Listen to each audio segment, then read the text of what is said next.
Family card খাবেন নাকি বাংলাদেশের মেজরিটি সমস্যা দুর্নীতিকে বন্ধ করবেন?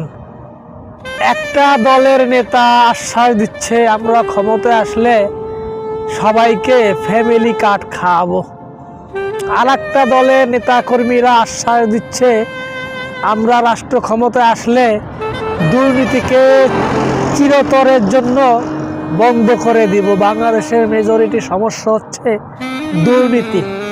এখন আপনারা ফ্যামিলি কার্ড খাবেন নাকি বাংলাদেশের মেজরিটি সমস্যা দুর্নীতিকে বন্ধ করবেন?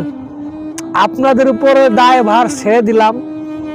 আপনারা যেটা চান সেই অনুপাতে সেই সিস্টেম করে আপনারা তাদেরকে নির্বাচিত করবেন। যদি ফ্যামিলি কার্ড খাইতে মন চায় তাহলে ফ্যামিলি কার্ডওয়ালাদেরকে ভোট দিতে হবে। আর বাংলাদেশের মেজরিটি সমস্যা দুর্নীতি, সন্ত্রাস, দখলবাজি, তাহলে ওই সকল নেতাদেরকে সমর্থন দিয়ে সাপোর্ট করে ক্ষমতায় বসাইতে হবে। বাংলাদেশের মেজরিটি সমস্যাকে দূরীভূত করার জন্য, চিরতরের জন্য মুছে দেওয়ার জন্য।